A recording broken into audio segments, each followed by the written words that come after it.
Rico's feet fell heavy as he slowly made his way up the stairs.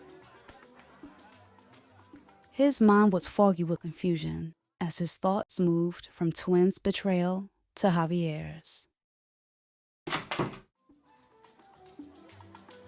Sonia's attention was pulled from the flickering TV screen as the bedroom door creaked open, allowing a small wave of party music to spill into Rico's room.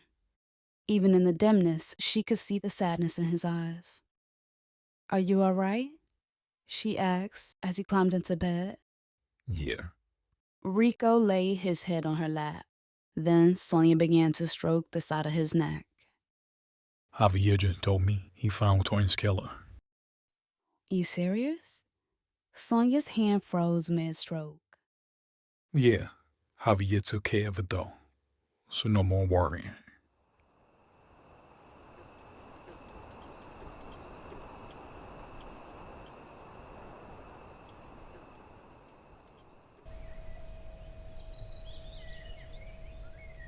Even though the couple was back together, it still felt like Rico was 1,000 miles away. He stayed in bed the next day, watching TV in silence and taking a bunch of naps. Despite Sonia's attempt to comfort him with delicious meals prepared by the private chef, Rico refused to eat a single bite. While he laid in bed, Sonia wandered around aimlessly through the mansion, taking a self-guided tour. All the rooms were decked out in fancy decor, with lavish furniture that looked straight out of a museum. Most pieces looking carefully handpicked for maximum style and uniqueness. Sonia wandered into what must have been the third living room, confused by a lack of TVs in any of them. There were more uncomfortable-looking sofas in this third living room, and near a huge window sat a white grand piano. One of the framed photos, sitting neatly on the piano's glossy surface, caught Sonia's eye.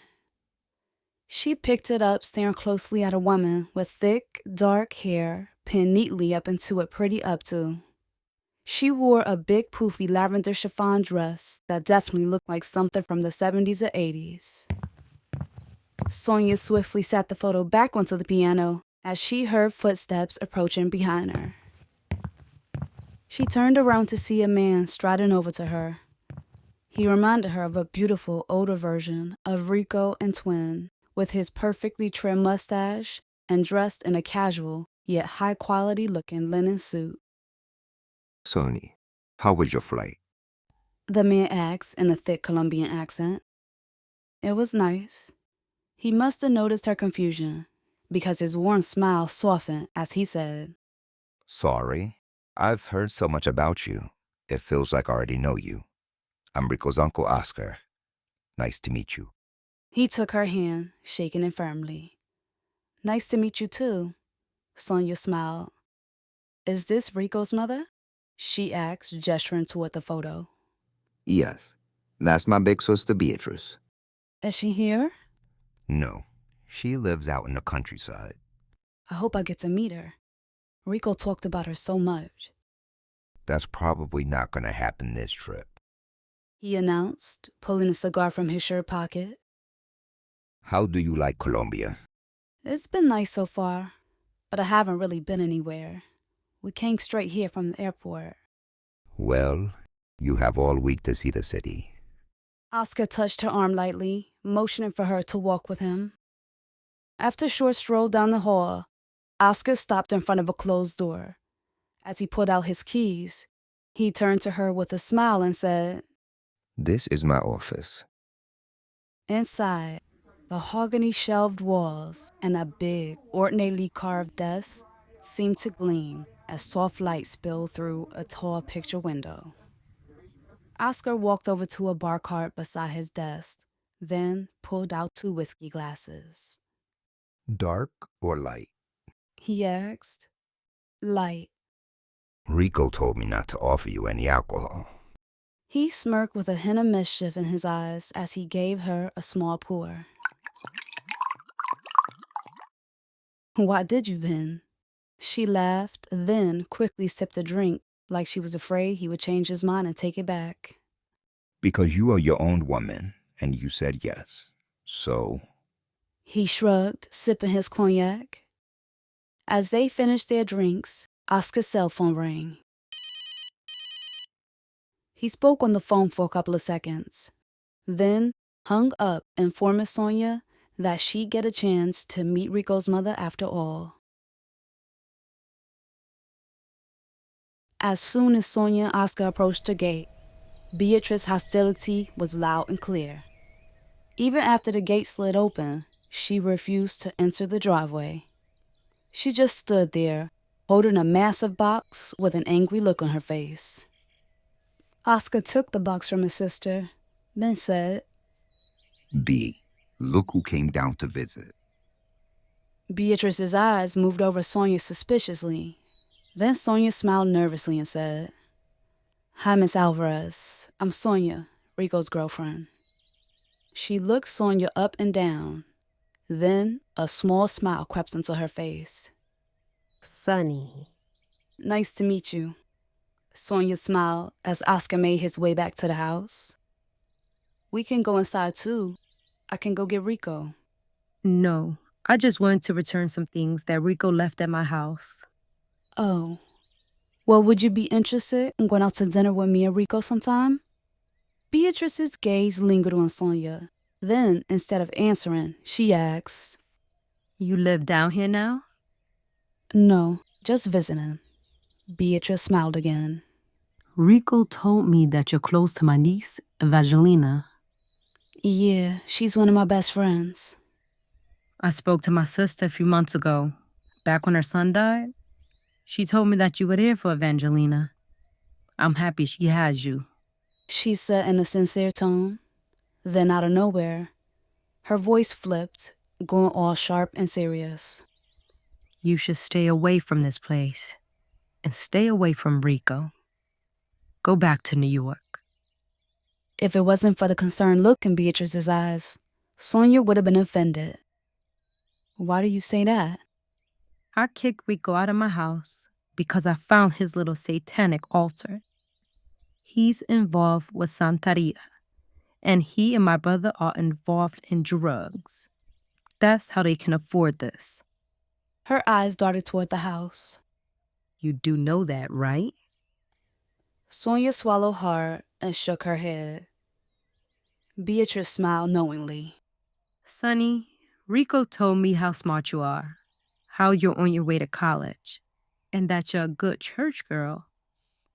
So now that you know what he's involved in, are you okay with it? I'm not. She lowered her eyes in shame. Then, in a gentle voice, Beatrice said, Wisdom will save you from the ways of wicked men, from men whose words are perverse, who have left the straight paths to walk in dark ways, who delight in doing wrong and rejoice in the perverseness of evil, whose paths are crooked and who are devious in their ways. Sonia just stared at her in confusion, and Miss Alvarez continued, Leaving Rico in New York was the worst thing I could have ever done.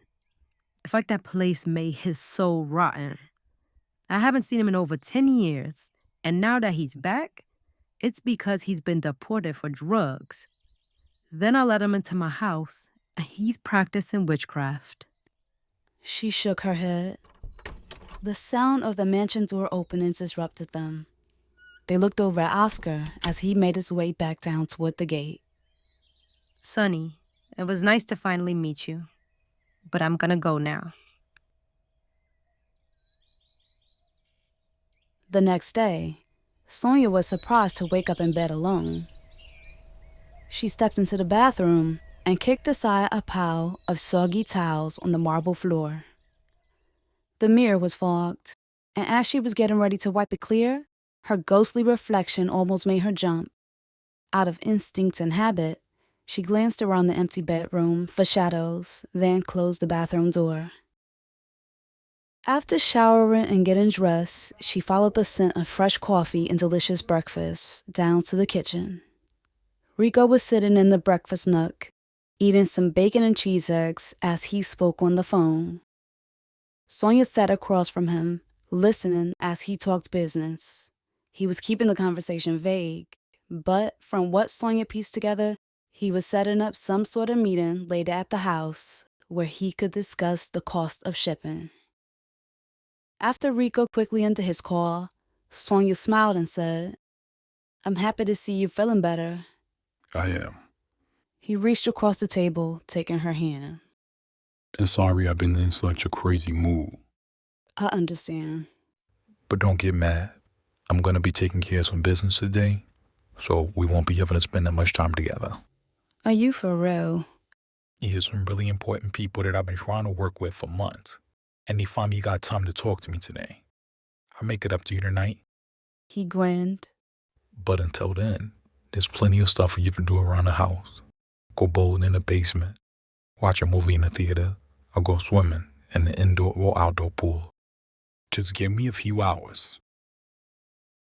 Sonia wandered around the mansion for hours, floating from room to room, trying to enjoy herself. But bowling and playing games in the arcade alone was no fun.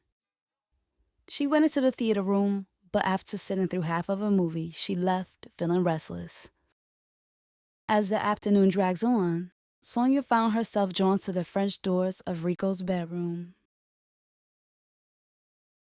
She stepped out onto the terrace, which overlooked the pool.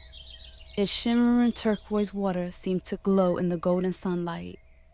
She inhaled deeply, breathing in the warm breeze which carried up the scent of gardenias and chlorine.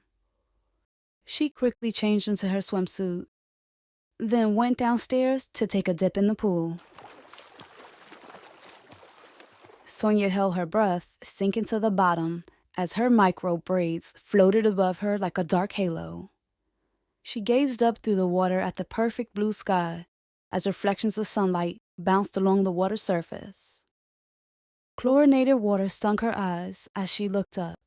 Then, Rico's reflection appeared above her, wavy and distorted. She floated up to the surface where she saw Oscar, not Rico, crouching beside the pool, holding out a fluffy white towel. A smile stretched across his perfect face. While Rico is taking care of business, I'm going to take you out and show you around Cartagena. We can't have you stuck in the house your entire trip.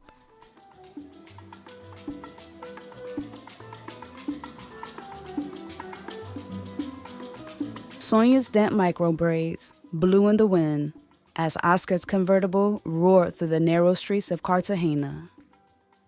They drove to a luxury car dealership, its showroom freezing as the air conditioner sent a chill through Sonia's thin sundress. She wrapped her arms around her body as she stood beside Oscar, who was speaking to a salesman in Spanish. After the salesman stepped away, Sonia asked, "Are you buying this?" Already bought it. I was just getting it customized. He reached inside the sky blue convertible, tapping the navy leather headrest. These seats are all hand-stitched. He said proudly. "Rico said you love cars." I do. He said, holding out a set of keys. How about you drive it back to the house? You can follow me. "I don't know how to drive." Sonia laughed nervously, picturing herself immediately crashing his beautiful new car. How old are you? 18. Sonny, I've been driving since I was 12. He laughed. Then, as the salesman returned, Oscar tossed him the keys. Deliver the car to my house. I'll have to give this young lady a driver lesson. Sonia laughed too, assuming he was joking. But after they stepped outside, Oscar opened the driver's door and motioned for her to get in. "No, I don't want to smash up this car either." Driving is one of the easiest things you ever do. He opened the door wider. Sonia nervously climbed in, her heart racing as she settled into the driver's seat.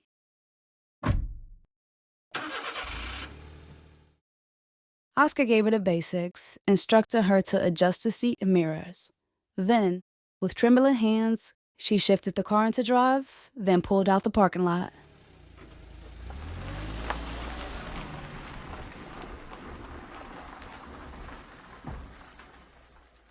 Sonia thought spending the day with Oscar would be beyond awkward, but it turned out being one of the best parts of her trip. They ate dinner at a tiny restaurant, which was perched over the cliffs above the Caribbean Sea. The view of the ocean below was both breathtaking and terrifying, as turquoise waves crash against jagged rocks beneath them. They ate succulent steamed crab, as Oscar beamed with pride, telling Sonia all about the cultural history of the city. Then he recounted his childhood, growing up dirt poor in the countryside, dreaming of moving to Cartagena and living in a big, beautiful house by the sea. A dream he never thought would come true until Rico came into town. You know Rico was able to get the house because of voodoo, Sonia asked. Oscar laughed, wiping his mouth with a linen napkin. Don't listen to the nonsense my sister was talking. There's no such thing as magic or voodoo. I know her a Rico thinker works, but none of that stuff is real. It is real, Sonia said in a low voice.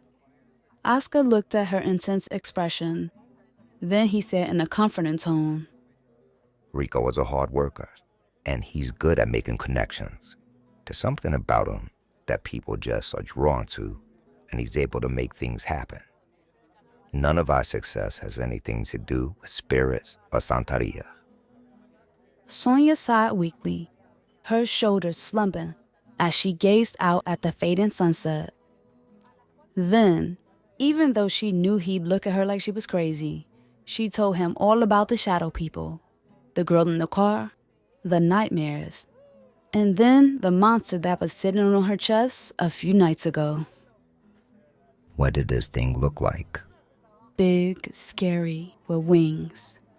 It had these glowing red eyes and was covered in dark hair. Oscar stared at her intensely.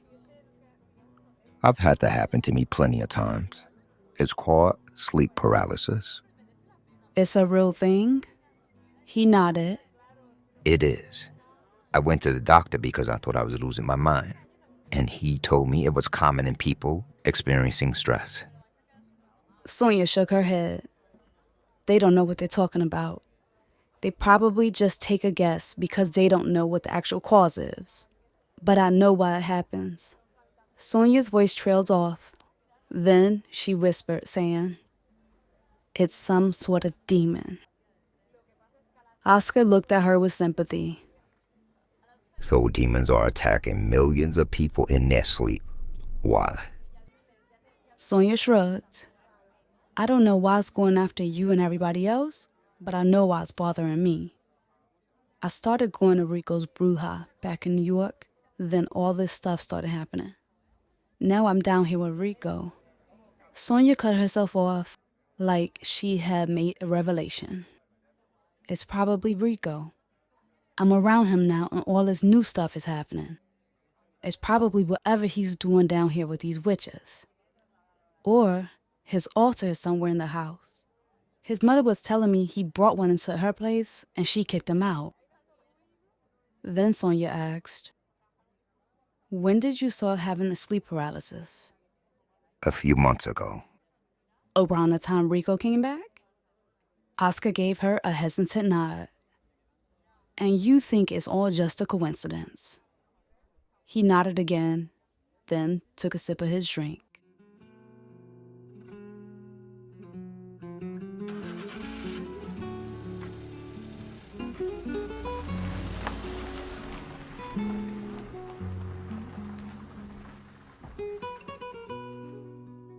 After they left the restaurant, Oscar drove Sonia through the city, showing her all the old colonial churches and busy street markets. Then they drove up the coast until the narrow city streets turned into rough dirt roads. As they sped through the night, lush greenery brushed against the sides of the convertible, slapping against its surface as the countryside rushed by in a blur of shadows and moonlit silhouettes.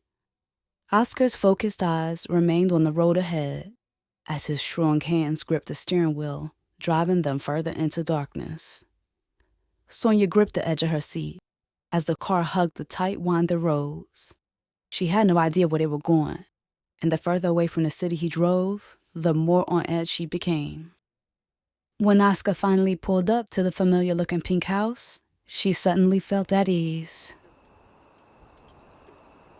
Beatrice stepped out of the house, clearly surprised to see her little brother, but her cold expression quickly melted away when she looked over at Sonia. Sonny, it's so nice to see you again. She smiled as Sonia got out of the car. Beatrice led Sonia into her tiny home, which was filled with old yet well-maintained furniture and appliances. The ladies sat in the small kitchen, sipping bottles of ice-cold pineapple soda and chatting about Sonia's day around town. Then, after a few minutes, Oscar joined them, lugging a big suitcase behind him. That's when everything went downhill, and he and Beatrice started speaking to each other in Spanish, their voices getting louder and louder until they were almost shouting. The next thing Sonia knew, Beatrice was leading the two out the front door, telling Sonia that they should head back to the city before it got even later.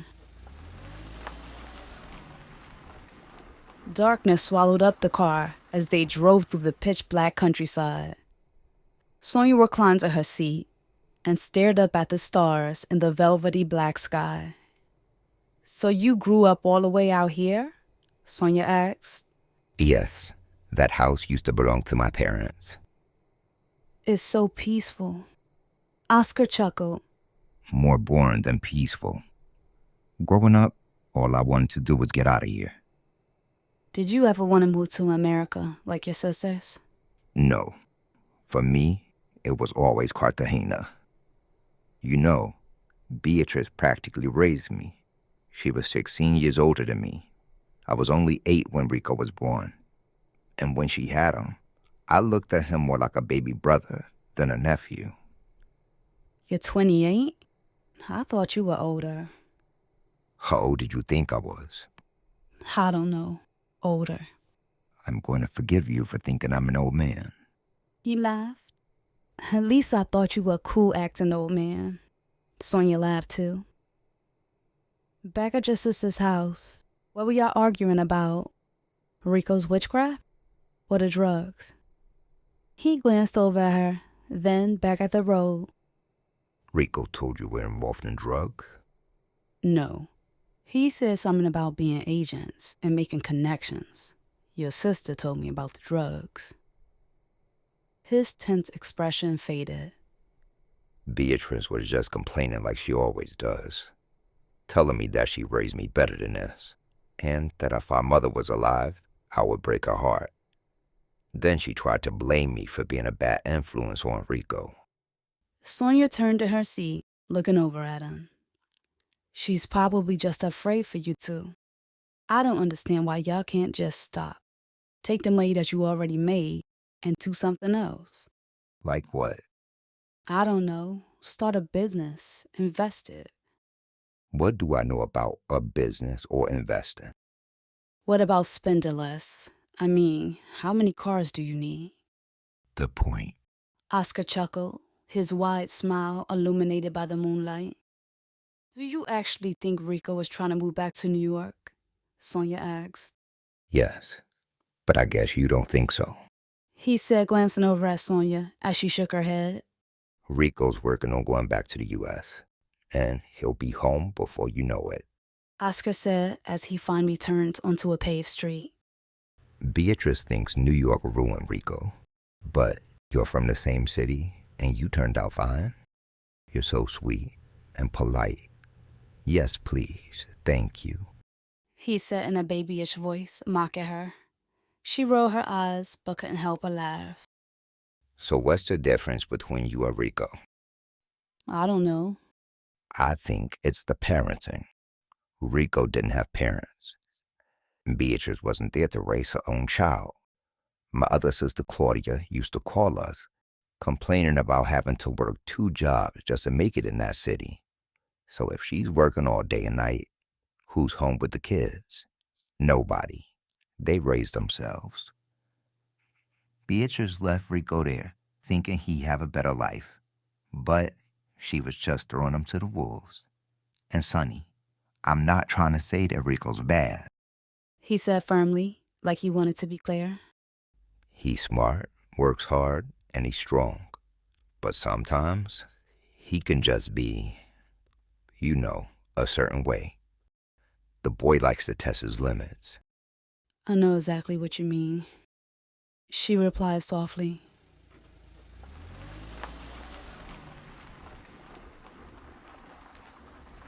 Back at the house, Rico's room was filled with a thick haze of weed smoke when Sonia returned. He was propped up in bed, remote in hand, and face illuminated by the TV. What took y'all so long? He asked, glancing over at Sonia as she climbs into bed. We drove out to see your mother. And she let y'all in? Rico's brow furrowed. Yeah, but she kicked us out quick. Did she ask about me? Sonia saw the hopeful look on Rico's face. She shook her head.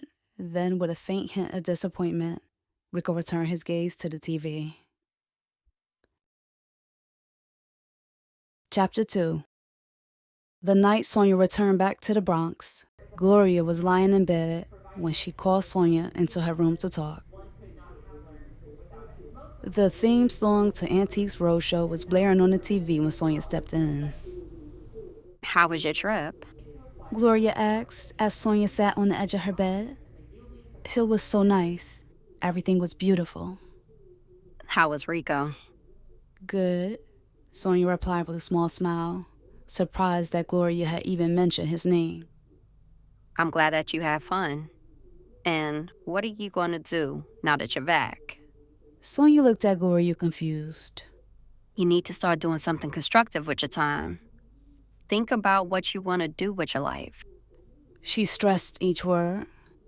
Sonny, I want you to look into getting a job or enrolling in school. Okay, Sonia said casually, standing up from the bed and headed for the door. Then before she could leave out, Gloria added, And Sonia, I'm giving you 2 weeks. There's no way I can enroll in college in 2 weeks. Well, then find a job. Gloria said simply with a shrug. What if I can't find anything? You gonna kick me out? Gloria sighed, shaking her head. No, I'm not going to kick you out. If you can't find a job, you'll just go to work with your Aunt Pam at the old folks' home. She already told me she can get you a job. Wiping old people's butts? Sonia turns up her nose. If you don't want to do it, find something else. But no more going to the club every night with Lucky and sleeping in all day. Sonia applied to every job she could find, but couldn't get one interview. With each passing day, she was running out of options. Then right in the nick of time, exactly 2 weeks later, she got a call from C-Town.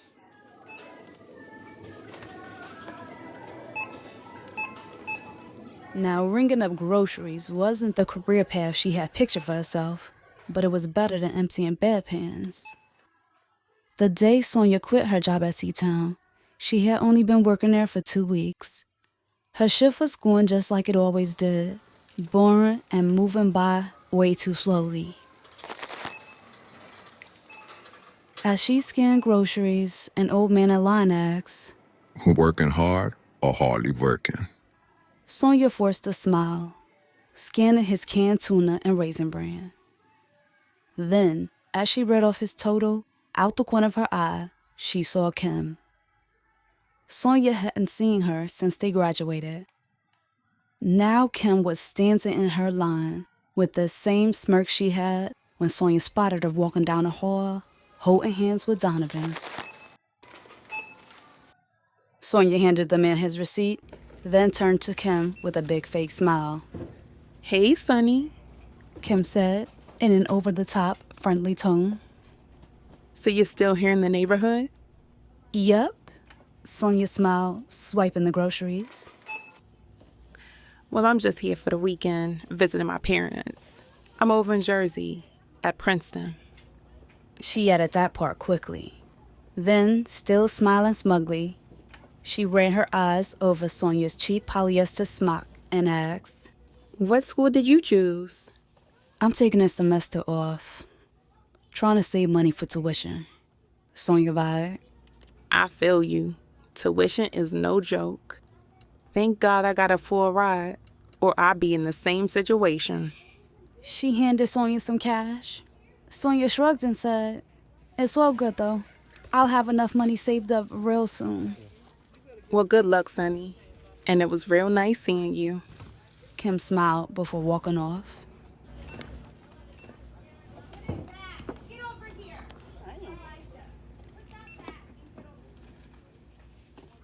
Later that day, when Gloria got home, Sonia was on the couch with her eyes glued to her laptop. Gloria stepped up the hall with a quizzical look as she unzipped her jacket. What you doing home from work so early? I quit. You did what? I didn't like it. Sonny, you can't just quit a job because you don't like it. I'll find another one, I'm giving you 1 week. Gloria said sharply. Ma, I'll need more time if I'm going to get something better than another cashiering job. Gloria placed a hand on her hip. What kind of job you expect straight out of high school? CEO at a Fortune 500 company? No, but nothing in retail either, Sonia mumbled. Well, the old folks' home ain't retail. So if you can't find your dream job in the next week, you'll be working with your Aunt Pam.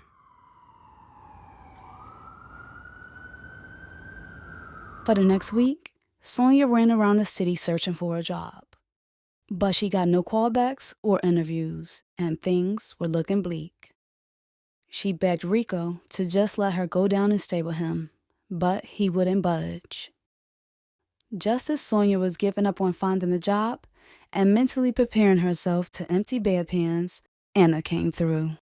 She had called Sonia just in the nick of time, exactly 1 week later. The job Anna described sounded easy enough and will only be a few hours of work per night. It was a job at some catering company, serving hors d'oeuvres at fancy parties.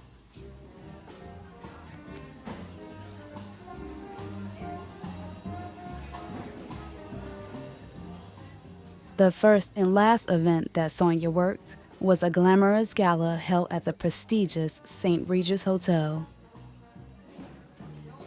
She carried her tray through the opulent ballroom, navigating the men in tuxedos and ladies in glittering gowns as a live band played a smooth melody in the corner.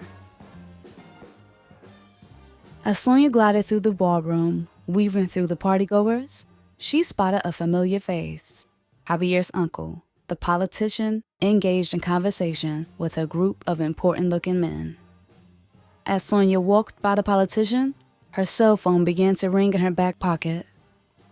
She slipped into the busy kitchen, placed a tray on a nearby counter, and opened her phone.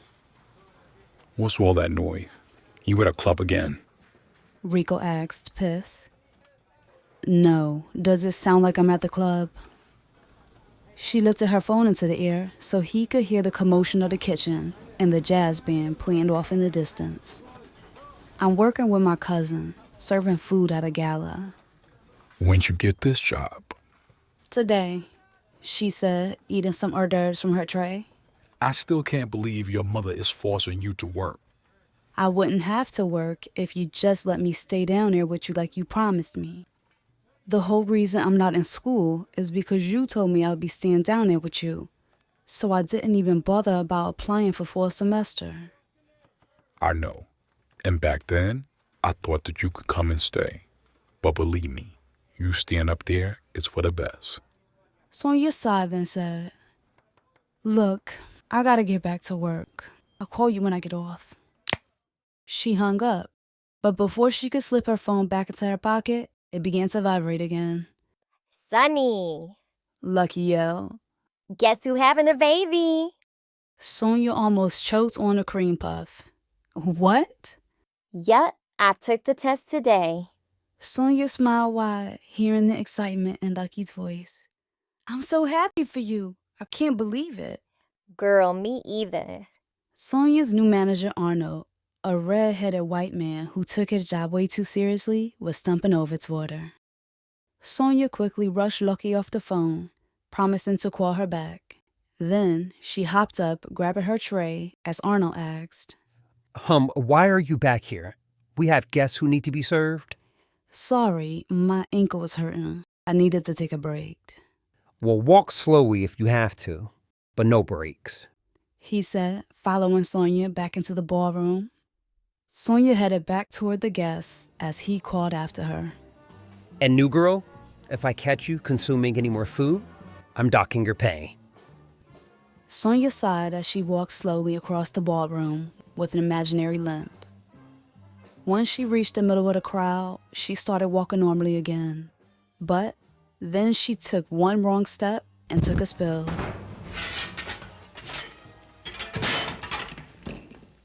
She had bumped into a guest, and her tray of hors d'oeuvres flew into the air. As she tried to scoop up the crumbled pastries, Javier's uncle knelt beside her, helping her pile the last of the cream puffs onto her tray. Sonny, how you been? Louise smiled as they stood up. Good, Sonia said, wiping crumbs onto her black dress pants. How's Rico? He's good. He can't wait to come back to New York. Louise stared at Sonia with a raised eyebrow. Rico's coming back to New York? Sonia was thrown off by his confusion. For months, Rico claimed Louise was working on getting him back into the country. Before Sonia could ask him any follow-up questions, a short, plump Puerto Rican lady in a shimmering emerald green gown strode over to Louise's side. She smiled at Sonia as Louise introduced them. Rita, this is Rico's girlfriend, Sonia. He said, wrapping his arm around the woman. Sonia, I'd like you to meet my wife, Rita. Rita's wide smile lit up her whole face. Nice to meet you, Sonia. I've heard so much about you. You are incredibly brave. As Sonia smiled and spoke to the kind-looking lady, her shoulders started to tense up as she spotted her manager, Arnold, heading her way. New girl. He barked. Go get another tray of food and throw that away. We're not paying you to stand around talking. Rita stepped toward Arnold with her arms folded over her chest. Excuse me. Don't speak to her like that. We're talking to the young lady. Sorry. Arnold said sarcastically. But we do need to make sure all of our guests are served. Arnold brushed Rita off and turned to speak to Sonia again. But before he could get another word out, Rita started up again. Well, you're just standing here snapping at servers. Why don't you help out? Rita commented, waving Arnold away. I'm not a server. I'm the catering manager. Rita smiled, then took Sonia's tray and shoved it at Arnold. And I'm not a guest. This is my event, and I hired the planner who hired your catering company. So as your boss, I'm telling you to take the tray and go make yourself useful. Help your staff. Sorry. Arnold said weakly, taking the tray with a nod. Sonia laughed a little as she asked, "This is your event?" It is. It's really beautiful. Rita nodded, then glanced around the ballroom like she was quickly taking it all in. Then she said, Thank you, but I don't think we'll be using that catering company you work for again. I'm pretty sure I don't have a job with them anymore anyway. You don't need a job serving food at parties. Rita shook her head. Louise told me all about you after the incident. Said that you were so smart, an honor roll student with a bright future. Sonia frowned a little. Clearly, neither of them were up to date on Sonia's rapid decline her senior year. Louise turned to Rita and said, You were just telling me that you needed a new assistant. Rita smiled at Sonia. Yes, I could really use an intelligent, reliable employee. Would you be interested in helping me out with events like this? Yes? Sonia laughed, hardly believing her ears. I would love that. Perfect. Rita said as she hooked her arm in Sonia's like an old friend. Then, guiding Sonia through the crowd, she leaned in and said with a laugh, You're gonna help me keep all these rich people happy, so they donate lots of money to my husband.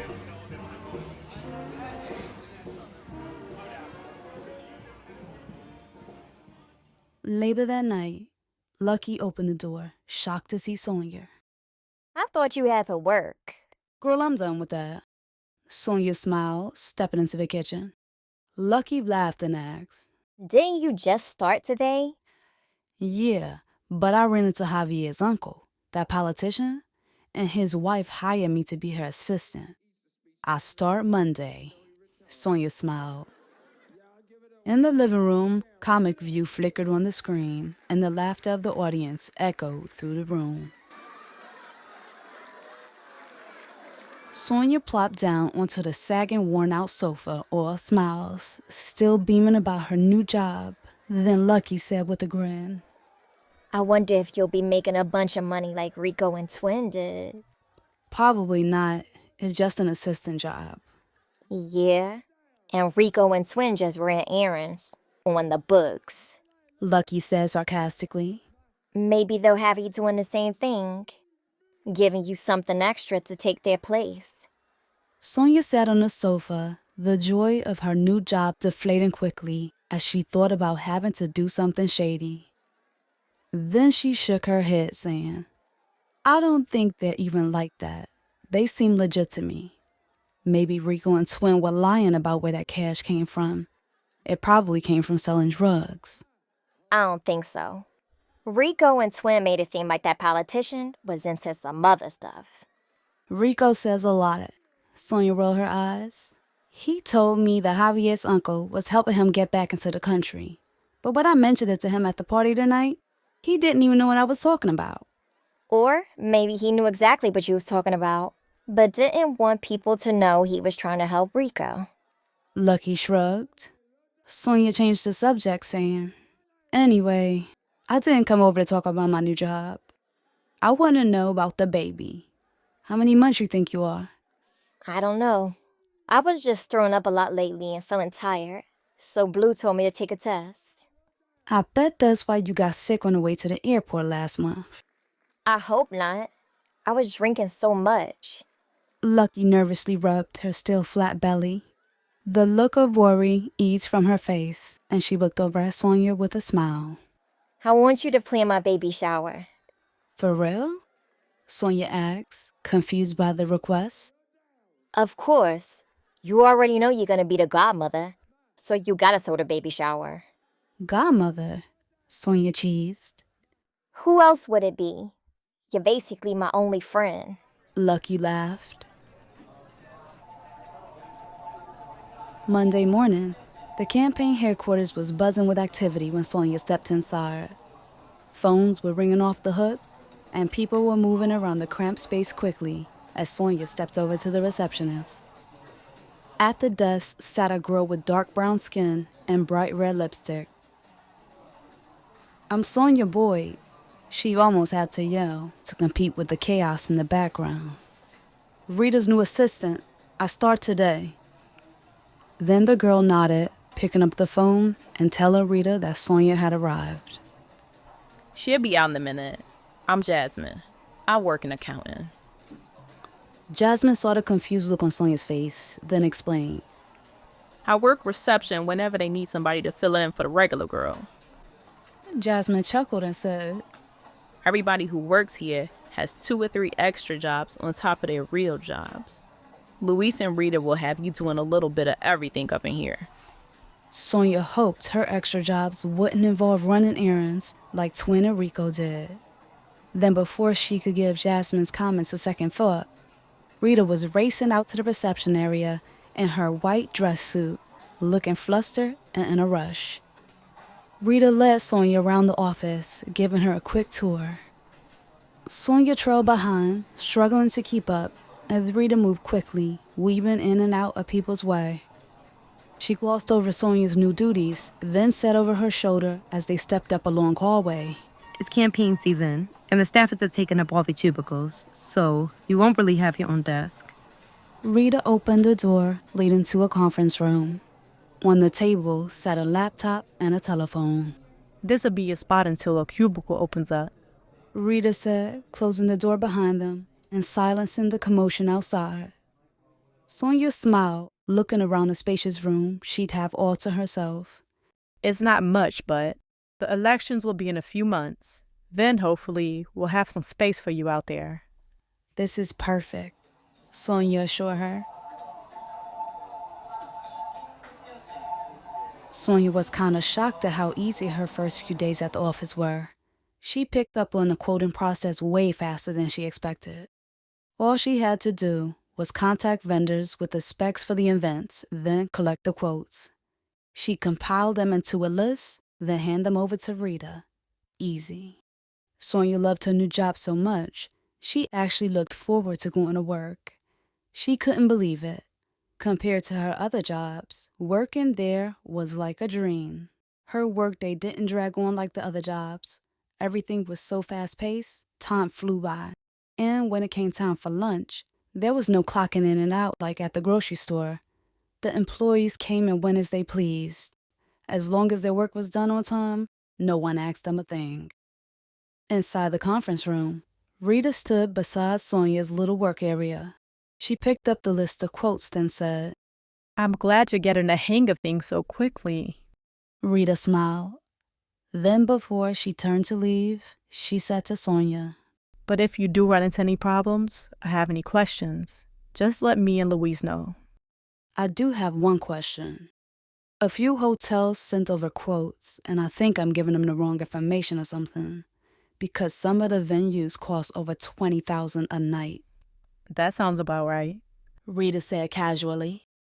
I know it seems like a lot, especially since we still have to pay for catering, valet, and decor. But it's nothing compared to how much we'll get in donations. Sonia shook her head, still in disbelief. Rita continued. Things weren't as expensive back when Luis was running for councilman. But now that he's running for state senator, we've had to spend big. Over $20,000 for just one night is still crazy to me. Maybe I should become a politician, Sonia joked. Maybe you should, Rita suggested in a serious tone. What have you chosen to major in when you enroll in school? I have no idea. I'm not even sure I still want to go to college, Sonia admitted. You should really consider enrolling. You can always start the semester declaring one major, then change it later. She flashed a supportive smile. I'm sure whatever you decide to do, you'll be great at it. You're a smart girl. What schools are you interested in? NYU, Fordham, Columbia. They're all really good schools. And I've got some friends in admissions at NYU and Columbia if you're interested in applying.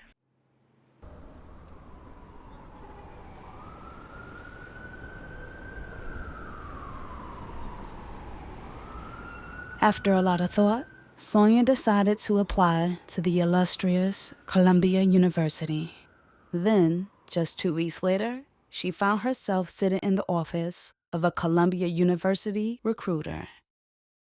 Sonia sat nervously, fidgeting her hands on her lap, as the woman stared closely at her high school transcripts. When Rita mentioned she had a friend in admissions, Sonia thought she would just pull some strings and get her admitted. But this lady was all business, going over Sonia's records with a fine-tooth comb and grilling Sonia about why her grades and attendance was such a mess her senior year. Sonia inhaled deeply, trying to calm herself. Then she said, I know my senior year looks bad on paper, but it was a really difficult time for me. A lot was going on, but I'm doing a lot better now, and I know I can get back on track. The recruiter's expression softened, and for the first time during their meeting, she flashed a small smile. I think you would be an excellent fit here, and I know you'll be able to handle the courses since you were in advanced placement for all those years. Sonia couldn't believe it. Then in a tender tone, the recruiter said, Rita told me all about the horrible situation you went through last year. So I know your grades were likely a result of that traumatic summer. Have you spoken to a therapist about what happened? Sonia shook her head. You may want to see one. If you don't get things resolved, you may face the same challenges you did your senior year. Sonia nodded and forced on a smile. But she knew that was never going to happen. The thought of talking to some stranger about the most painful moments of her life made her skin crawl. She would get through it on her own, she convinced herself.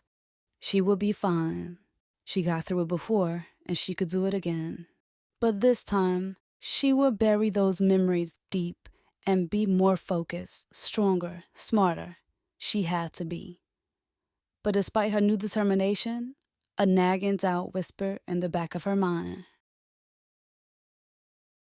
After Sonia's interview, she headed to Lucky's house, and as soon as she stepped in the door, Lucky was complaining. Sonny, please don't reschedule again. She sighed as the girls walked through the kitchen. If we wait any longer to book a venue, I'm gonna have to have my baby shower here in the house. Girl, stop being so dramatic. You're not gonna have a baby anytime soon.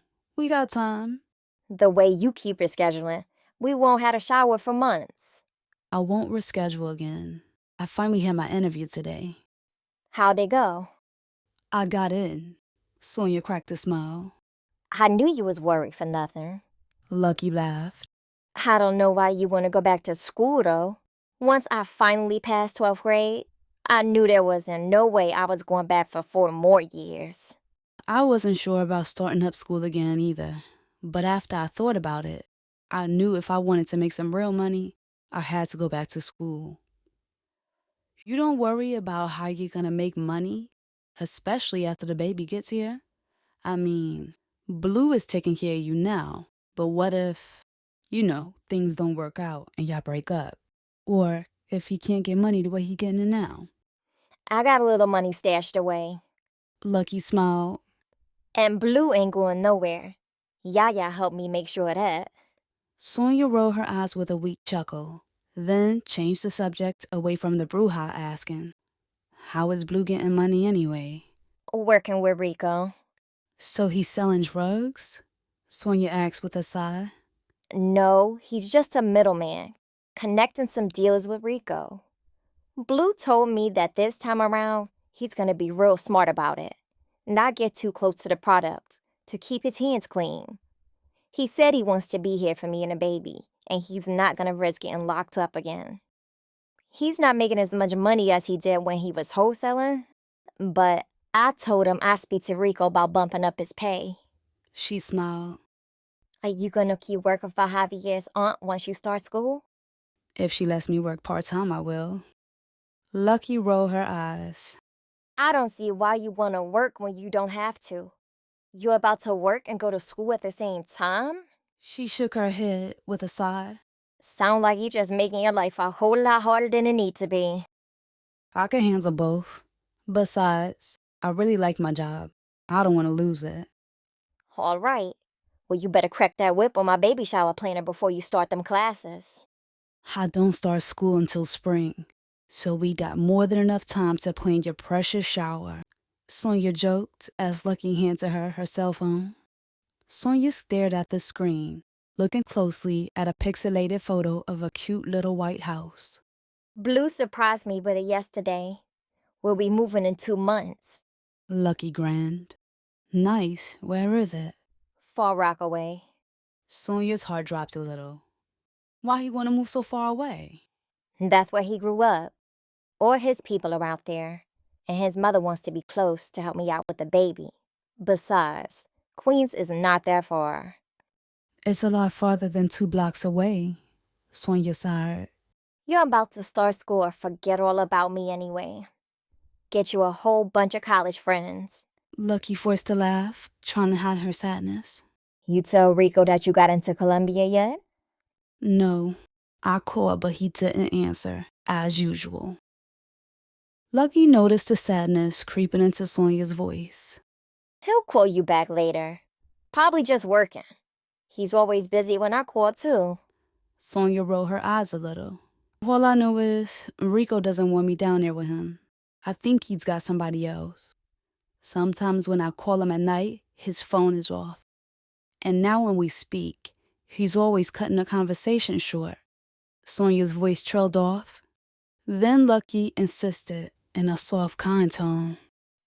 If Rico is with somebody, and I'm not saying that he is, maybe it's just a physical thing. You know, because you're so far away. And men will be men. Seeing Sonia wipe away tears, Lucky offered some advice. Blue cheated on me before. And afterwards, he just drifted. Like he was already halfway out the door. Lucky's voice dropped, tinged with sadness. You know people are always leaving me. Boyfriends, friends, everybody. Then she plastered on a painful smile.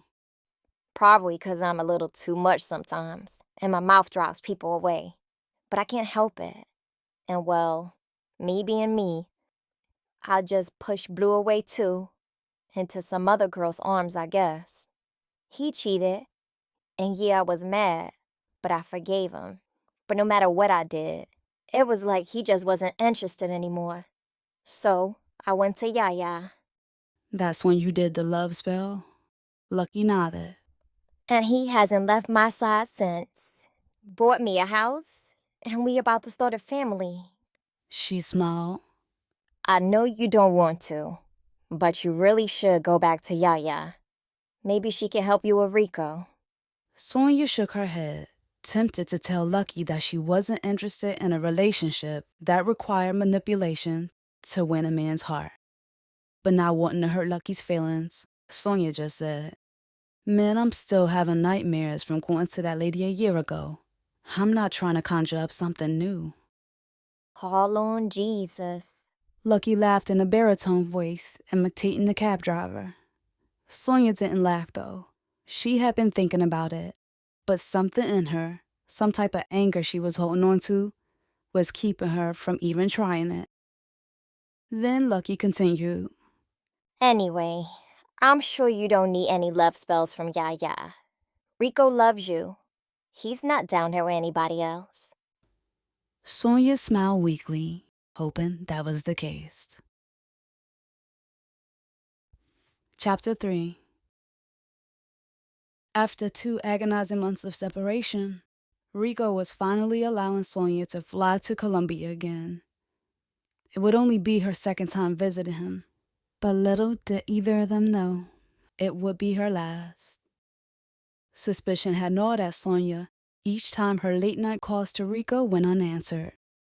And when he did speak to her, he always seemed distracted, and his voice had lost its usual warmth. Even though she knew he was probably cheating, a desperate excitement still pulsed through her. Sonia was posted up at the long conference table, grinning like a fool as she listened to Rico. I can't wait to see you. I can't wait to see you either. Did you speak to your boss about letting you take off for the week? Yeah, she was fine with it. She's so cool about everything. I'm so happy I ran into them at the gala. She helped me with so much. This job, the meeting with that lady at Columbia. You seem so happy to be staying in New York for school. I remember I had to beg you to stay in the city when you was trying to leave me and run off to D.C. In a snarky tone, Sonia said, "Yeah, back then you actually wanted me around. Now you hardly want to let me visit and never answer your phone." You already know it's because I'm working on getting back to you. Yeah, you say that, but you also said Javier's uncle was helping you come back to America. There was a pause, then Sonia said, "I mentioned it to Luis 2 months ago at the gala, and he didn't even know what I was talking about." Yo, why you bringing up my business to him? "I didn't. I just mentioned that you were ready to come back home, and he didn't even know you were planning on coming back." Sonia waited for some sort of explanation, but all she got was silence. Then she asked, "Why'd you lie and tell me that he was helping you?" I didn't lie. I just never got a chance to speak to him about it. He said sharply. "So you lied?" I did it. He said firmly. Sonia bit her tongue, not wanting to start a fight. "Well, Louise is here at the office. I can go ask him for you right now." Don't do that. I don't need help from Javier's family. He said in a calm yet hard tone. Sonia felt the anger simmering. "Rico, do you even want to come back to New York?" I told you I do. "So why not ask Luis for help?" Because I don't want him in my business. To be real with you, I don't even want you around those people. Why not? You ain't used to work for 'em. Yeah, and that's how I know you should stay away. What does that mean? Nothing. Rico sighed. I just don't understand why you still working when your mother said you had to get a job or go to school. You in school now, so quit. I like you here, and I like my boss, Sonia said as Rita entered the conference room. Sonia quickly ended the call with Rico, a quick smile replacing the slight frown she wore during the call. Sorry to interrupt. Was that Rico? Rita asked. Yeah, but I was hanging up with him anyway. Rita nodded. You must be so excited to go visit him tomorrow. I am. The weak enthusiasm in Sonia's voice was impossible to miss. Rita pulled out a chair and sat down, her eyes focused on Sonia's. Then, with a deep sigh, she said, Working with you over the last few months has been amazing. And I've come to look at you like the daughter I've never had but always wanted. Then her smile faded a little, and her voice softened. So when I see you going through all this with Rico, I just get so worried for you. Sonia was confused. You seem so hopeful that he's going to come back, but the chances of him returning are, well, they're slim to none. A wave of frustration surged through Sonia. She wanted to blurt out, just have your husband fix it. But Rico's stern warning echoed in her mind. Rita continued, I hope you don't take this the wrong way, but maybe it's time for you to move on. You'll be starting classes in a few weeks, and this could be a chance at a fresh start. You have no idea how important this time of your life is. The decisions you make now are going to affect your future. You'll be around other Ivy League students, men with incredible opportunities ahead of them. Just think about what you want for yourself, what kind of life you want. Please don't misunderstand me. I'm sure you and Rico really love each other, but you've got to be realistic.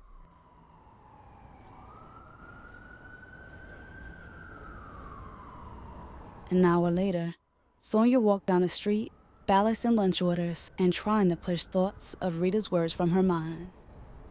Despite everything Rico had put her through, Sonia loved him. The thought of having him out of her life was too painful to even imagine. But then she started to wonder, what if Rita was right and he never came back? Then her mind bounced to the possibility of Rico moving on already, down in Colombia with some other girl, while she was up in New York waiting around for him.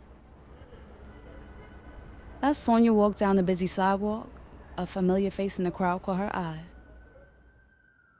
At first, Sonia wasn't sure if it was Donovan, but then after spotting her, his face lit up with a smile and he headed over toward her. His wild curly hair was gone, now cut into a low fade, brushed into spiraling waves, and he was sporting a beard that accentuated his strong jawline. Sonny. He smiled before pulling her in a warm hug. Sonia wrapped her arms over his broad shoulders, hugging him tight.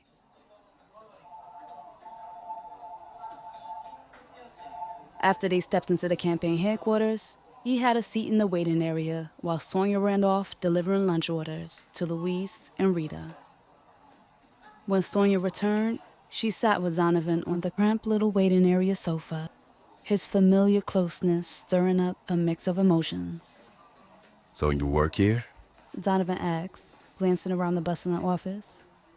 Yeah, I help plan the events, mostly a bunch of fundraisers. He raised an eyebrow in surprise, then nodded in admiration. You back in New York for the weekend? She asked. Donovan nodded. How is college? I love it. Every time I go to a campus event, like the step shows, I think about how much you would have loved it too. Then his smile faded, replaced by a look of genuine concern. But you are in college, right? Not yet, but I'll be at Columbia when spring semester starts. A look of relief washed over his face. Kim called me a couple of months ago, talking about you was working at Seatown and wasn't even in school. Yeah, I was working here, and I told her I wasn't in school at the moment. but I will be enrolling soon. Sonia rolled her eyes. So you and Kim still together? Donovan's face twisted as he shook his head. We broke up right after prom. I regret ever getting with her. Why did you get with her? To get back at you. He murmured, his voice heavy with shame. That was so messed up. It was, but everything with Rico was messed up too. He matched her intense stare. I didn't get with Rico to hurt you, but you got with Kim because you knew it would cut deep. He lowered his eyes, then said, I know, and I'm sorry about that. And I'm sorry about Rico. It's all in the past. We good. Sonia reached out playfully, running her fingers over his beard. When'd you get this? He laughed. It's nice, right? Yeah, you cute. Their light laughter faded into uncomfortable silence as his eyes locked in on hers, sent a flutter through her heart. Then, a little flustered, Sonia said, I should probably get back to work. Donovan nodded. But we should stay in touch. Give me your number. She shook her head. I can't. I'm still with Rico. I thought he got deported. Yeah, but we're still together. Donovan shot her a look. Then he said with a smirk. Well, you was my girl first, so... Sonia laughed a little. Then, all of a sudden, her attention shifted. Javier had entered the office and was staring over at her with some weird look of judgment.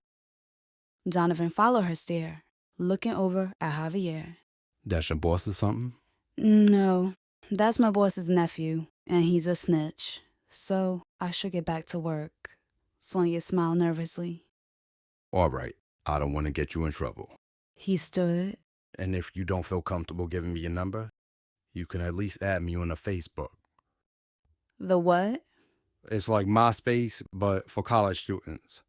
We can keep in touch on there once you start school. Just search my name at Howard.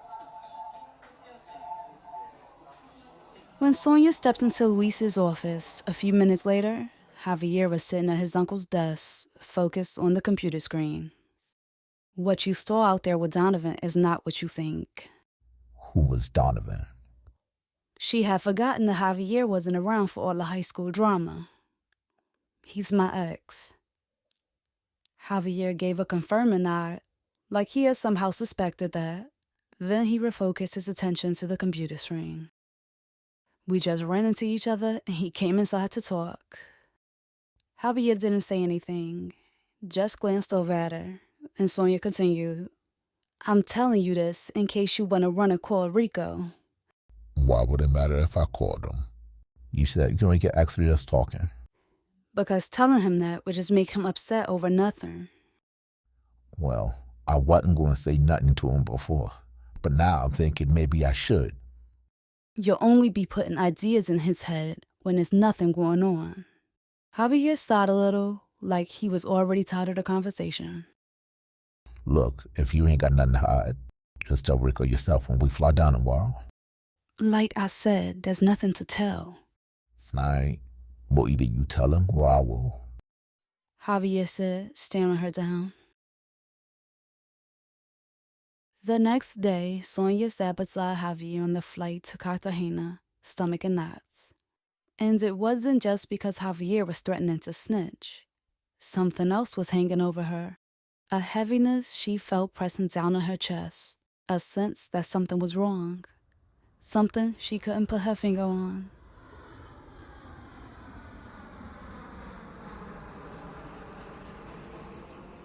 When they got to the airport, Rico was nowhere to be found. She was hoping for another reunion like the first trip, seeing him right there at baggage claim. But Javier explained that they'd catch a cab to meet Rico at the house. When they pulled up to the mansion, the place was swarming with people. Another party was in full swing, and the place was so crowded this time, Sonia and Javier could barely make it into the door.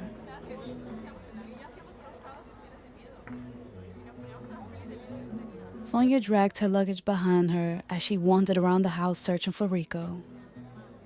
When she finally spotted him, he was standing outside near the pool, surrounded by a group of people. Everybody staring at him intently, like he was telling the most interesting story they'd ever heard. When Rico spotted her, his expression softened and his smile widened. He cut off his little speech, then walked over to Sonia, pulling her into a tight hug. With both hands, he grabbed her face, kissing her deeply. Go upstairs and wait for me. I'll be up in a minute. He flirted, running his hand over her waist. Moments later, as she pulled her luggage up the staircase, someone behind her lifted it from her grasp. She glanced back to see Javier, carrying her bag up the steps. "I can carry it myself," she said with attitude, but he ignored her, not releasing it until they reached the second floor. Are you going to talk to Rico about meeting him with your ex yesterday? Javier asked. "I don't have a choice now, do I?" she said sarcastically. "I still don't see how any of this is your business. Did Rico ask you to spy on me or something?" If you saw Blue flirting the life from with some girl, you wouldn't tell Lucky? "Yeah, I would tell her, but I wasn't flirting with Donovan," Sonia said in a tight, stern voice. Before Eva spoke again, Rico was walking up on him. Everything okay up here? He stared at the two suspiciously. "Yeah, everything is good," Sonia said simply as Javier stepped up the hall, going into a guest room. Inside Rico's bedroom, Sonia could feel the pounding bass of the party beneath her feet. "Why didn't you come meet me at the airport? I thought you'd be there," Business. he said simply, then quickly changed the subject. What were you and Javier talking about out there? It looked like some kind of serious conversation. "Rico, you trust me, right?" Yeah, why? He sounded annoyed and ready for her to get to the point. "Donovan came by my job yesterday." Jealousy flared in his eyes. Why is he stopping by your job? "He was just passing by. We saw each other, and he came in to talk." Rico's jaw tightened, and he shot her an accusing glare. So you and Donovan talking again? "No, we just spoke that one time." He just stared at her. "Rico, you know I would never cheat on you." I don't know what you're doing back home while I'm away. "I can't believe you're acting like this. I never even wanted to cheat on you. I've been begging to come down here to stay with you so we can be back together. You're the one hanging out with all these random girls and not letting me visit but twice a year." He sighed. Don't start with this again. I've been working, that's all. "Working or having parties?" These parties are work. I'm making connections. Her eyes moved over his face. "Something's changed with you. I can feel it." You bugging. He shook his head. "So I'm really supposed to think you're not getting with any girls down here?" I would never risk losing you again. "Let me look through your phone there." You for real? He asked, giving her a look of disbelief. Sonia nodded. Then Rico sighed loudly, pulling out his cell phone. Sonia felt her gut twist when instead of handing her the phone, he quickly looked through the messages and calls. "Why you need to check it first?" she asked, voice shaking. Rico remained silent, continuing to scroll. Then, when he finally handed it to Sonia, she pushed it away. "I don't need to see it now, after you already checked to make sure none of your girls called to text you." I already told you there are no other girls. He wiped away her tears. Look, I believe you when you tell me there's nothing going on with you and your ex, and you need to do the same with me. I've told you I've been busy with work, nothing else. She felt a wave of nausea as Rico hugged her close. "Rico, me speaking to Donovan is not the same as you being down here doing whatever you're doing. I'm always there to answer the phone when you call, and I've been begging to come down here to see you while you turn your phone off some nights and barely even speak to me." I work around the clock, nice too. You know the people I work with don't keep regular business hours. Sonia blinked away tears, staring away from him. Rico held her tight. I'll make more time for you, I promise. Sonia pulled away from his embrace, her eyes still glistening with tears. Rico stepped over to her again, sliding his hands around her waist. He gazed down at her with a look that instantly transported her back to the kitchen of that party a year ago, the night that started it all. And she felt the same familiar fluttering of butterflies as he looked at her intensely. She stared at him, wishing she could shake the feeling, but it wasn't going away. Sonny, I love you. Nothing is going on. I promise. I don't believe you, she said flatly, still staring into his eyes.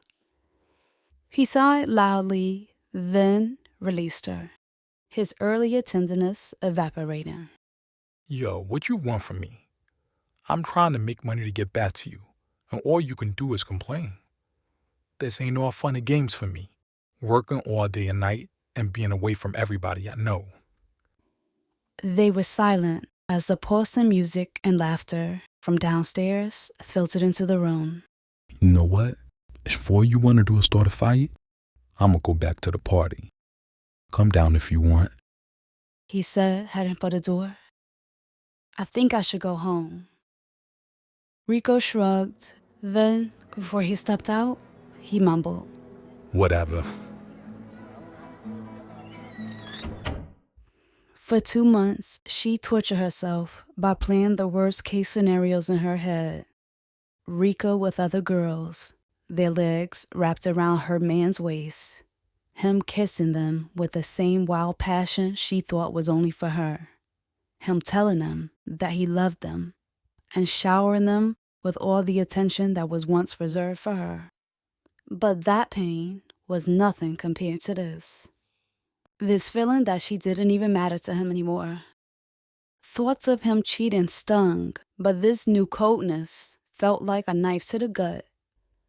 Sonia sat on the edge of Rico's bed, wiping away tears, just as a fresh wave of new tears threatened to spill out.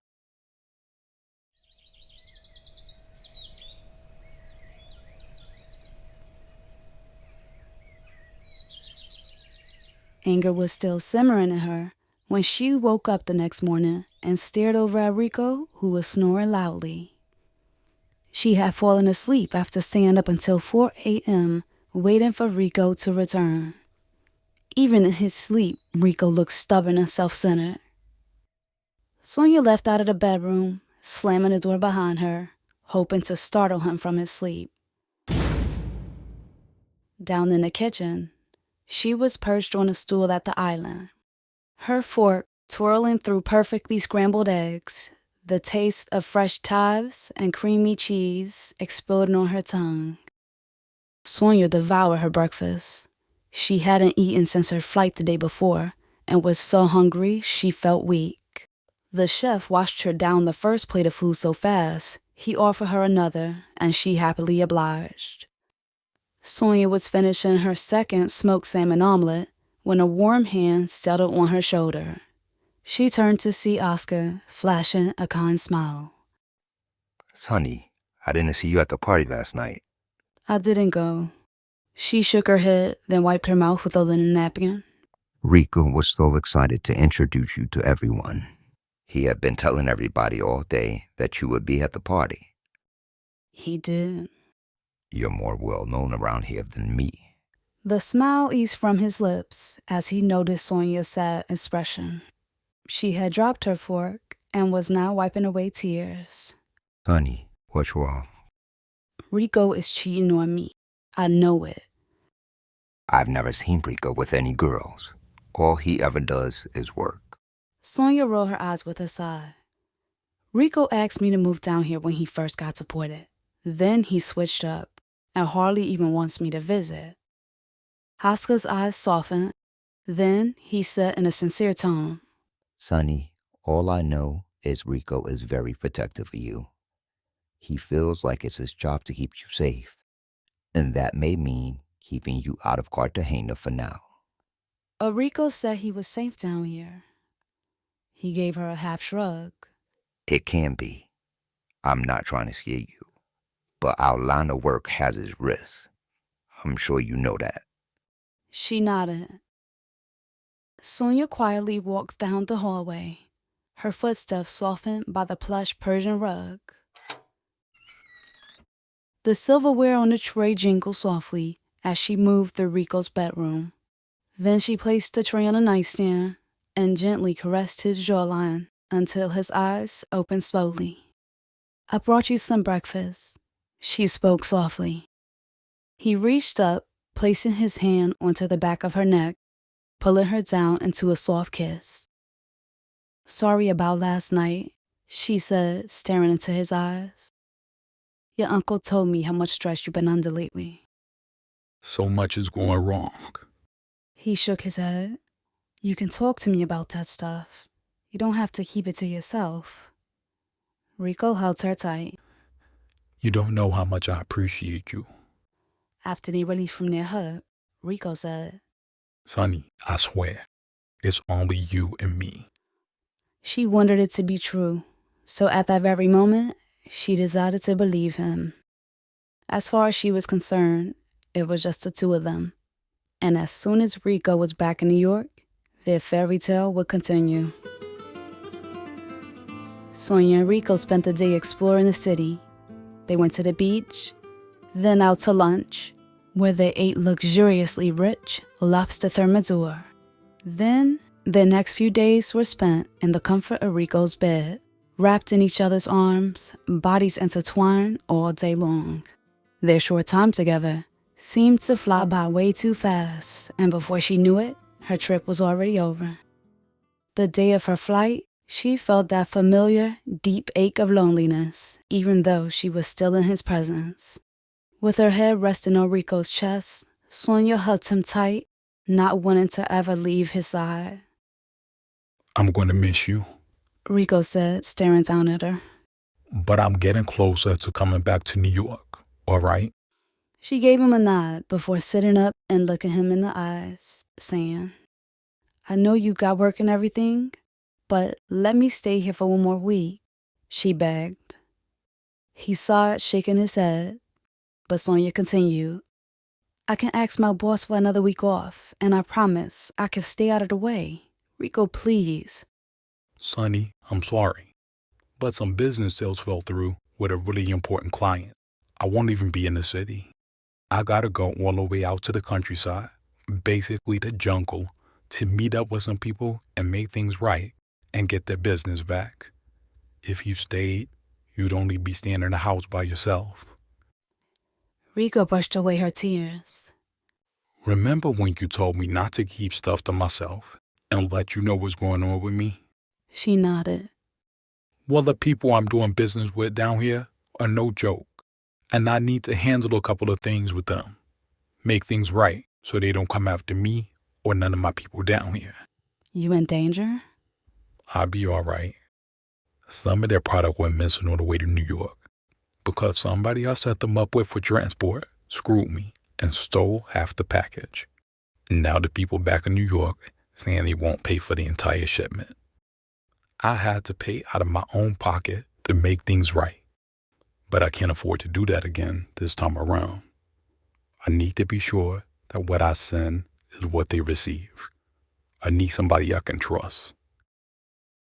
Sonia looked confused. I thought you were just an agent.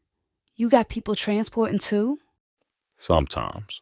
Only when we got no other options. Got to get the people what they want. Sonia shook her head, disappointed. He climbed from the bed, walking over to the closet, then returned with the Dior bag, sitting on the bed beside her. Rico pulled out a well-made white dress. Like it?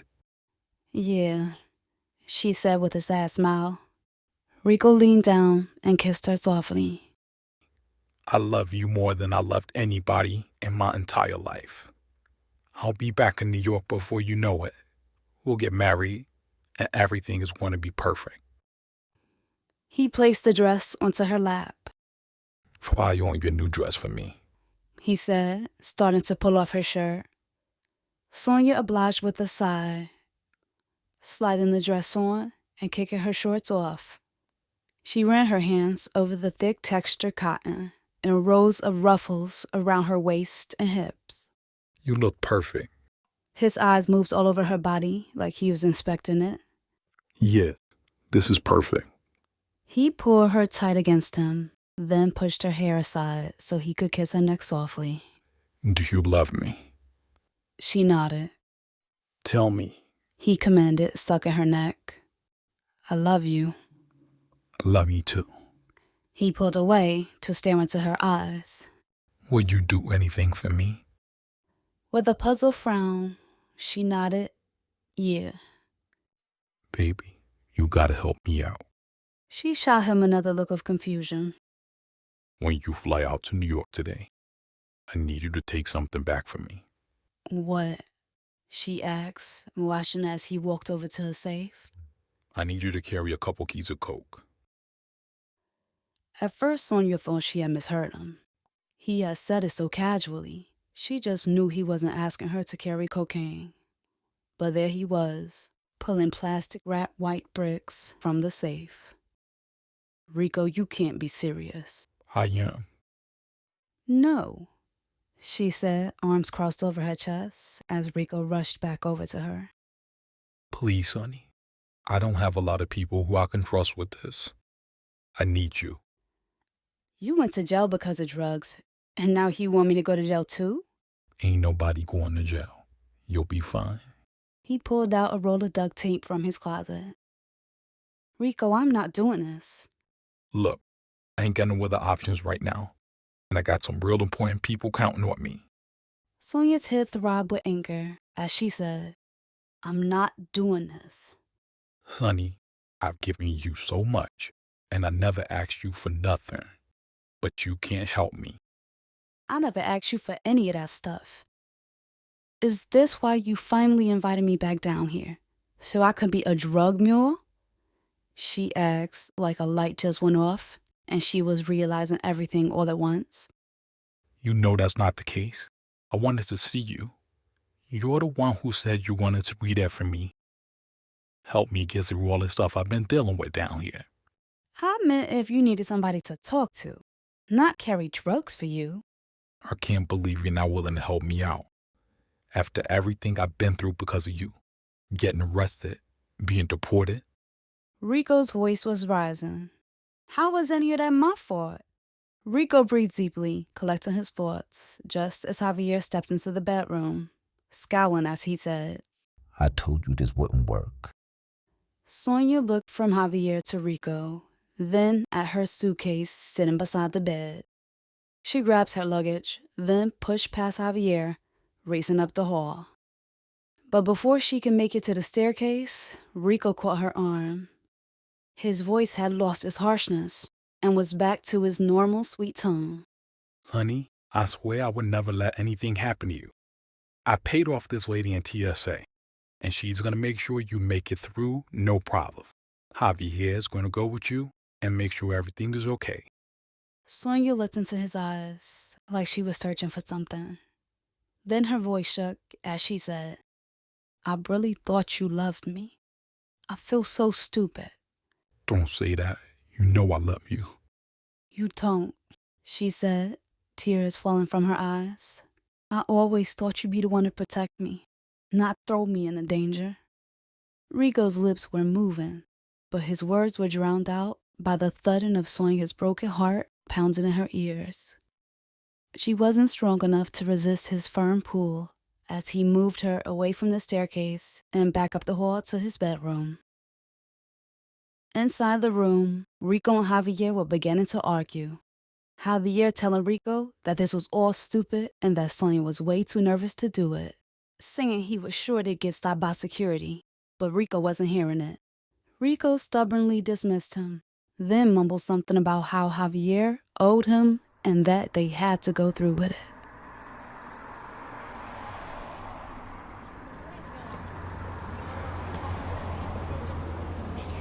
Inside the cats at the airport, the intense Cartagena heat pressed down on Sonia like a suffocating blanket.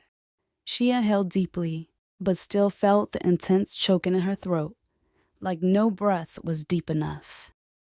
With the tape tight around her torso, she felt like she could only take shallow, short breaths that left her feeling like she would pass out at any minute.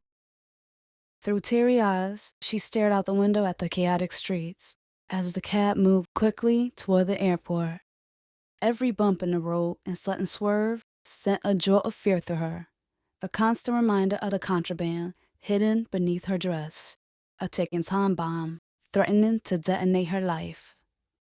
Sonia wiped away the last of her tears as they pulled up to the airport.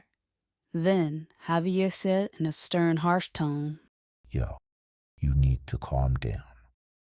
She tried inhaling deeply to calm herself, but the choking feeling wouldn't go away.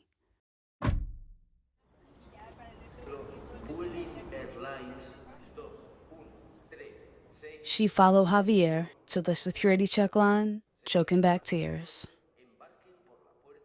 Sonia's eyes moved to a TSA agent who was patting down a passenger near the metal detectors, making Sonia's heart race like crazy.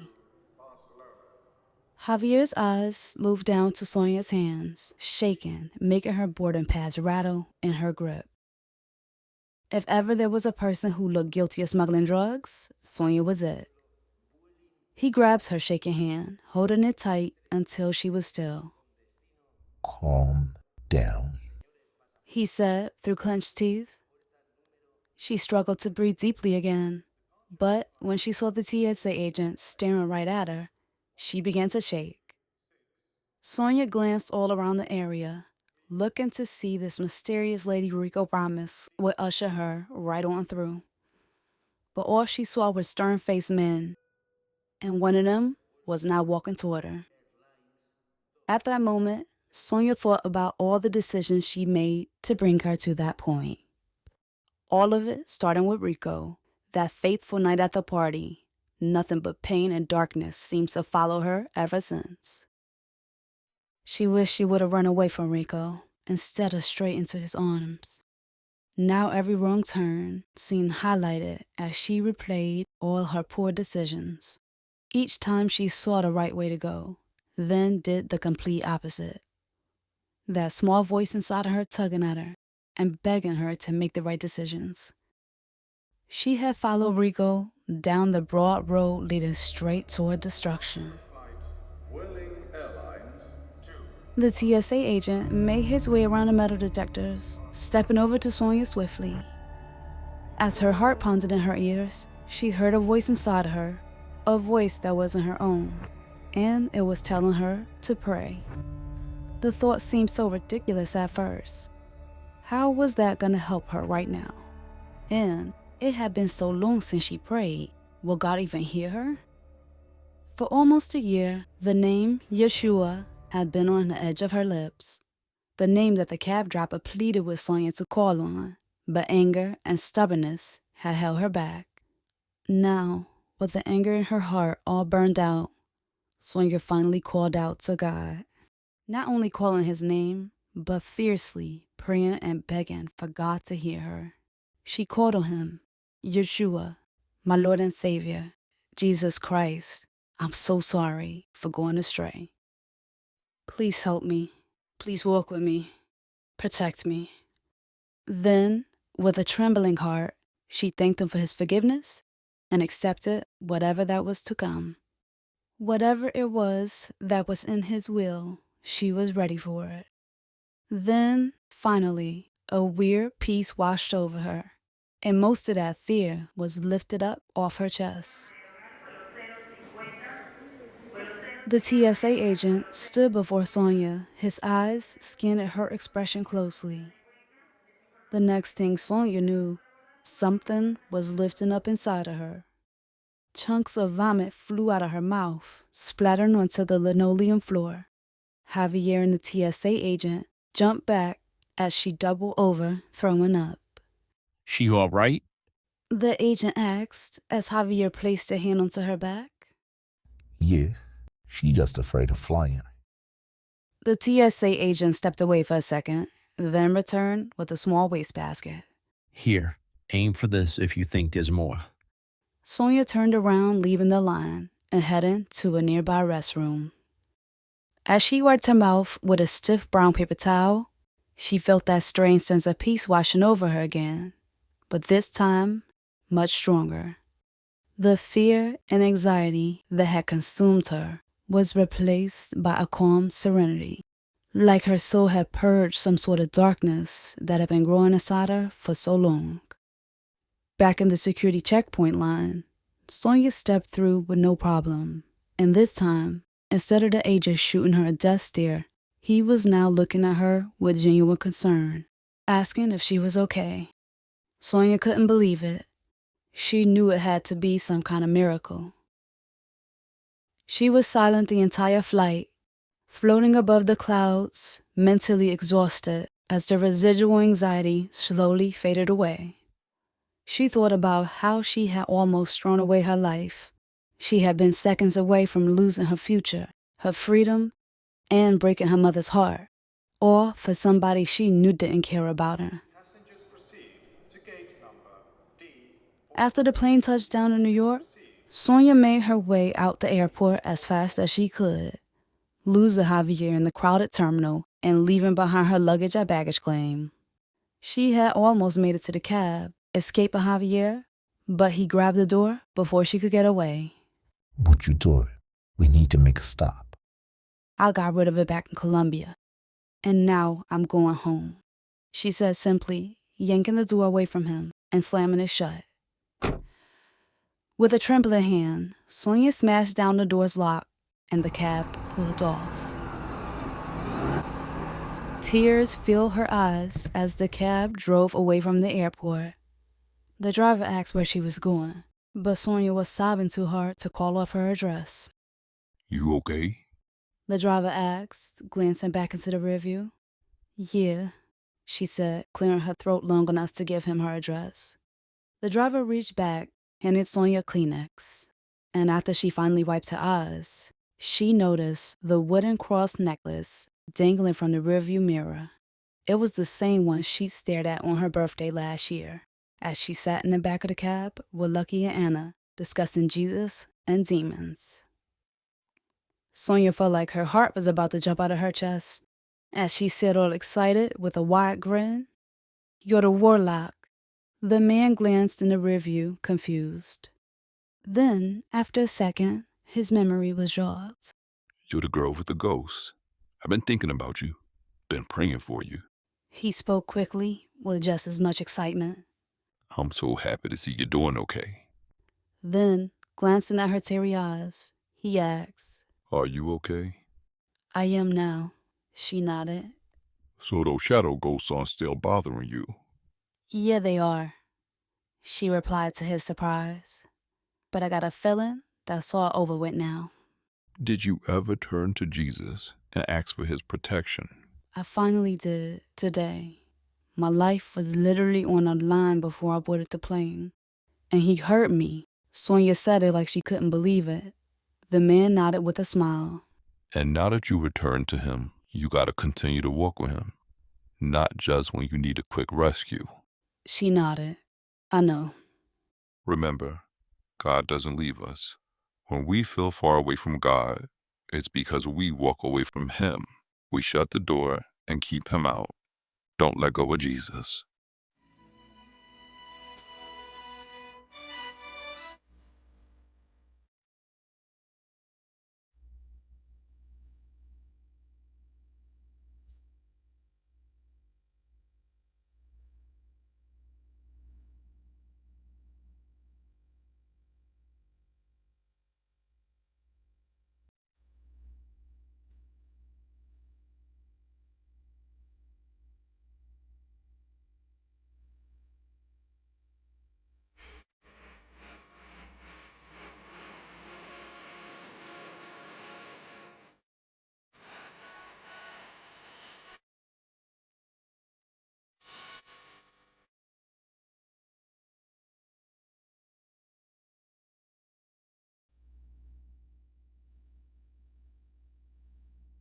Say it again.